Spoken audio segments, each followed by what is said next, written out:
ನಮಸ್ಕಾರ, ಗೌತಮಿ ನ್ಯೂಸ್ ಕರ್ನಾಟಕ ಹೊಸ ಅಪ್ಡೇಟ್ ಬರ್ತಾ ಇದೆ ನೋಡಿ.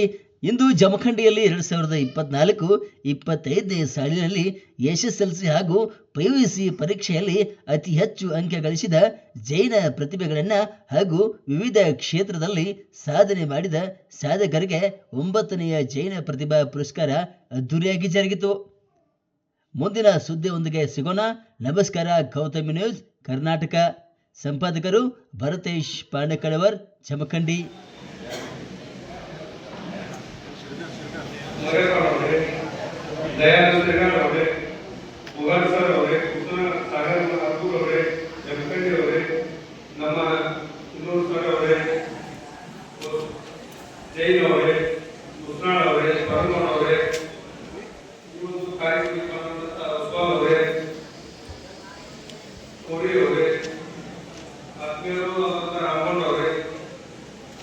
ಈ ಒಂದು ಆತ್ಮೀಯರಾದಂಥ ನಮ್ಮ ಉಪಾಧ್ಯಾಯರವರೇ, ಯಾವತ್ತು ವೇದಿಕೆ ಮೇಲೆ ಆಸೀನರಾದಂಥ ನಮ್ಮ ಸಮಾಜದ ಮುಖಂಡರೇ ಹಾಗೂ ಈ ಸಂಘದ ಎಲ್ಲ ನನ್ನ ಪದಾಧಿಕಾರಿಗಳೇ, ಈಗಾಗಲೇ ಇಲ್ಲಿ ಸೇರಿದಂತೆ ಎಲ್ಲ ನನ್ನ ವಿದ್ಯಾರ್ಥಿಗಳೇ ಹಾಗೂ ಪಾಲಕ ಪೋಷಕರೇ, ಆತ್ಮೀಯ ಎಲ್ಲ ನನ್ನ ಪತ್ರಕರ್ತ ಬಂಧುಗಳೇ, ಈಗಾಗಲೇ ಎಲ್ಲರೂ ತಮ್ಮ ವಿಚಾರ ಹೇಳಿದ್ದಾರೆ.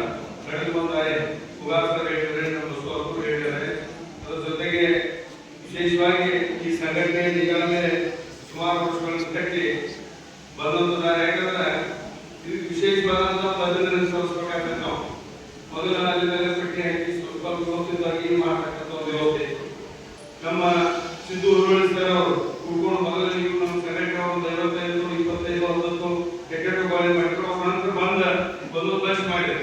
ಅದ್ರ ಉದ್ದೇಶ ಏನಂದ್ರೆ ಮಾಡಿ ಇವತ್ತು ನಡೀತಂತ ಈಗಾಗಲೇ ಕೇಳಿದ್ರಿ. ಅದ್ರ ಉದ್ದೇಶ ಏನಂದ್ರೆ ಪ್ರತಿ ವರ್ಷ ಈ ನೌಕರ ಸಂಘದವರು ಹುಡ್ಕೊಂಡು, ಯಾಕಂದ್ರೆ ಇದನ್ನ ಈ ಸಂಘವನ್ನು ಹುಟ್ಟಿಸಿ ಅದರ ಒಂದು ಪದಾಧಿಕಾರಿಗಳಾಗಿ ಎಲ್ಲರೂ ಹುಡ್ಕೊಂಡು ನಮ್ಮ ಜೈನ ಸಮಾಜದ ಹುಡುಗರಿಗೆ ಒಂದು ಪ್ರೋತ್ಸಾಹ ಕೊಡಬೇಕಂತ ಉದ್ದೇಶ ಇಟ್ಕೊಂಡು ಕಾರ್ಯಕ್ರಮ ಹಮ್ಮಿಕೊಂಡ್ರು. ಇದ್ರ ಉದ್ದೇಶ ಏನಂದ್ರೆ ಇವ್ರಷ್ಟ ಸ್ಟ್ಯಾಂಡರ್ಡ್ ಹುಡುಗರತಕ್ಕಂಥ ನಮ್ಮ ಮೂಲ ಸಂಘದಲ್ಲ, ಇದೊಂದು ಪ್ರೋತ್ಸಾಹ ಕೊಟ್ಟರೆ ಮುಂದಿನ ಒಂದು ಪೀಳಿಗೆ ಸಮಾಜದಲ್ಲಿರ್ತಕ್ಕಂಥ ಶಿಕ್ಷಣಕ್ಕಿಂತ ಎಲ್ಲ ಮಕ್ಕಳಿಗೆ ಉಪಯೋಗ ಆಗ್ತದೆ ಅನ್ನೋ ಉದ್ದೇಶ ಇಟ್ಕೊಂಡು ಹಮ್ಮಿಕೊಂಡಿರಲ್ಲ.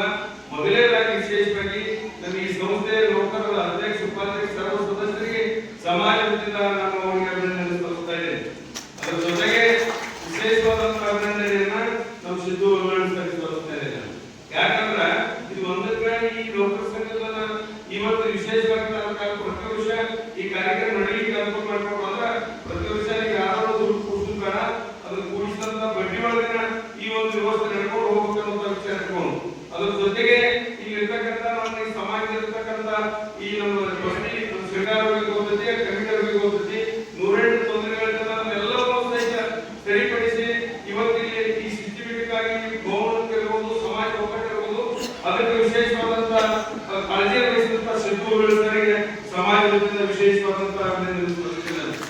ಯಾಕಂದ್ರೆ ಎಲ್ಲರೂ ಸಮಾಜದ ಹುಟ್ಟಿದಲ್ಲಿ ಎಲ್ಲರಿಗೂ ಸಹಿತ ಸಮಾಜದ ಚಿಂತನೆ ಇರುವುದಿಲ್ಲ.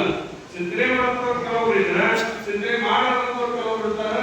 ಎರಡೂ ಭಾಗಗಳಂತ ಏನು ಕೆಲವರು ಮಾಡಿರ್ತಾರೆ. ಇದನ್ನ ಮಾಡಿ ಸಮಾಜದ ಸಂಘಟನೆ ಮಾಡೋದು, ಸಮಾಜದ ಕೆಲಸ ಮಾಡೋದು ಅದು ಸಾಮಾನ್ಯ ಕೆಲಸ ಅಲ್ಲ. ಯಾಕಂದ್ರೆ ಎಷ್ಟೇ ಅಡೆತಡೆಗಳು ಬಂದರು, ಟೀಕೆ ಟಿಪ್ಪಣಿಗಳು ಬಂದರು, ಅದನ್ನೆಲ್ಲವನ್ನು ಬದಿ ಮುಂದುವರಿಸತಕ್ಕಂಥ ವ್ಯವಸ್ಥೆ ಯಾಕೆ ಮಾಡ್ತಾರ, ಅದು ಅನಿವಾರ್ಯವಾಗಿ ಅವ್ರು ನಾವು ಶೆಫಾಸಿಗೆ ಕೊಡಲೇಬೇಕಾಗ್ತದೆ, ಸಂಸ್ಕರಿಸಬೇಕಾಗ್ತದೆ. ಅದಕ್ಕೆ ಇರತಕ್ಕಂಥ ಸಾಕಷ್ಟು ನಮ್ಮ ತಾಲೂಕಿನೊಳಗ ಹೆಚ್ಚಿನ ಸಂಖ್ಯೆ ಇದ್ರೂ ಸಹಿತ ಎಲ್ಲರೂ ಸಂಘಟನೆಗೆ ಕೊಡಬೇಕಾಗುವುದಿಲ್ಲ, ಅಥವಾ ಈ ಸಂಘಟನೆಗೆ ಎಲ್ಲರೂ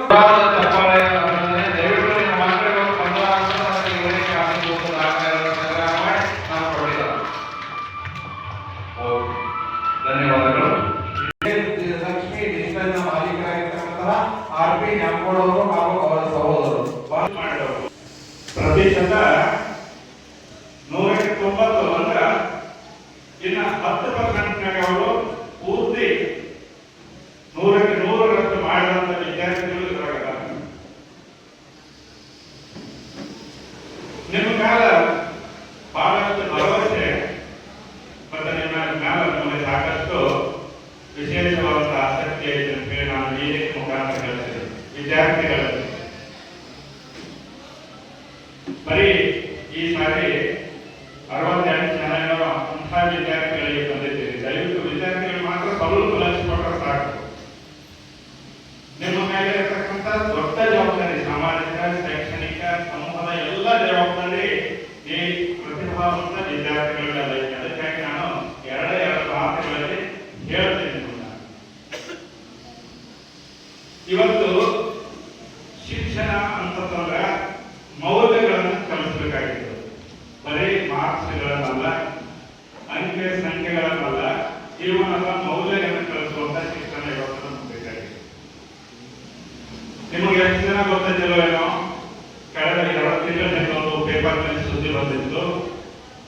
ನಮ್ಮ ದೇಶದ ಅತ್ಯಂತ ಪ್ರತಿಭಾವಂತ ಮೊದಲು ವಿದ್ಯಾರ್ಥಿ, ನಂತರ ಅಮೆರಿಕಾದಲ್ಲಿ ದೊಡ್ಡ ಉದ್ಯಮಿ, ಸಾಫ್ಟ್ವೇರ್ ಇಂಜಿನಿಯರ್ ಆಗಿ ಬಹಳಷ್ಟು ಒಳ್ಳೆಯ ಕೆಲಸಗಳನ್ನು ಮಾಡಿ ಸಾಫ್ಟ್ವೇರ್ ಕಂಪನಿನ ಅಮೆರಿಕಾದಲ್ಲಿ ಕಟ್ಟಿ ಬೆಳೆಸಿ ಮಿಲಿಟರಿಗೆ ಸಾಮಗ್ರಿಗಳನ್ನು ತಯಾರು ಮಾಡುವಂತಹ ರೋಬೋಟಿಕ್ ಇಂಜಿನಿಯರಿಂಗ್ ಒಂದು ಸಂಸ್ಥೆಯನ್ನು ಸ್ಥಾಪಿಸಿ ಮೋದಿಯವರ ಜೊತೆ ಸಂವಾದವನ್ನು ನಡೆಸಿದಂತ ವ್ಯಕ್ತಿ ಒಂದು ದಿನ ಗುಂಡು ಹಾಕಿಕೊಂಡು ತಾನು ಸತ್ತು ತನ್ನ ಸಮಸ್ತ ಫ್ಯಾಮಿಲಿಯನ್ನೆಲ್ಲ ಸೂಟ್ ಔಟ್ ಮಾಡ್ತಾನೆ. ಅಂದ್ರೆ ಶಿಕ್ಷಣ ಅಥವಾ ಮೌಲ್ಯ ಬದುಕಲಿಕ್ಕೆ ಕಲಿಸಬೇಕು ಹೊರತು ಆತ್ಮಹತ್ಯೆ ಅಥವಾ ಇನ್ನೊಂದು ಹತ್ಯೆಯನ್ನು ಕಲಿಸುವ ಮನ್ಯಾಗ ಒಂದು ಸಣ್ಣ ಕಾರ್ಯಕ್ರಮ ಇರ್ತದೆ. ನಮ್ಮಂತ ಒಬ್ಬ ಸಾಯೋ ಊಟಕ್ಕೆ ಬಂದ್ರ ಕಾಲ್ ನೆಲಕತ್ತಿರಾಗಿ ನೀವು ಮನೆಗೆ ಹೇಳದೇ ಬಂದ್ರ ನೀವು ಕಾಲ್ ನೆಲಕತ್ತರಾಗಿ ಅಷ್ಟು ಓಡಾಡ್ತೀವಿ, ಒಬ್ಬರು ವ್ಯವಸ್ಥೆ ಮಾಡಕ. ಆದ್ರೆ ಇವತ್ತು 500 ಜನರ ವ್ಯವಸ್ಥೆ ಮಾಡ್ತಾರಂದ್ರೆ ಇವ್ರು ಎಷ್ಟು ಶ್ರಮ ಇರ್ಬೋದು ಅನ್ನೋದನ್ನ ನೀವೆಲ್ಲ ಯೋಚನೆ ಮಾಡ್ಬೇಕಾಗ್ತದ. ಹೌದಲ್ಲ?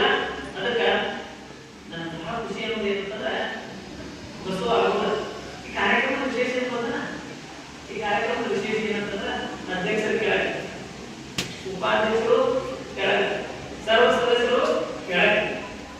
ಮೋಸ್ಟ್ಲಿ ಆದಿನ ನಡೆಸ್ಕೊಂಡಾಗ ಆಫೀಸ್ನಾಗ ಸೇರೈತಿ, ಆದ್ರೆ ಈ ಸಂಘದಾಗ ಸೇರಿದ್ದವಾಗ ನಿಮ್ ಜೊತೆ ಕೆಳಗೆ ಐತಿ.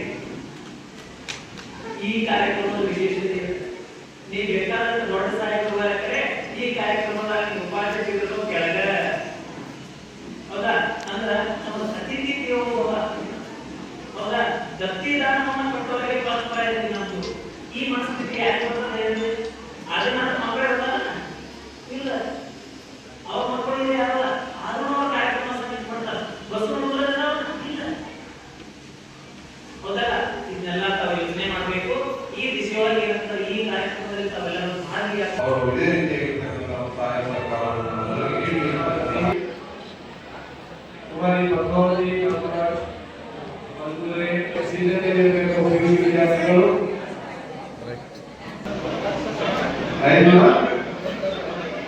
ಅಭಿನಂದನ್ ಪರಮಪ್ಪ ಸಂಸ್ಥಾನವರು ಕೂಡ ಮಾಡಬೇಕು.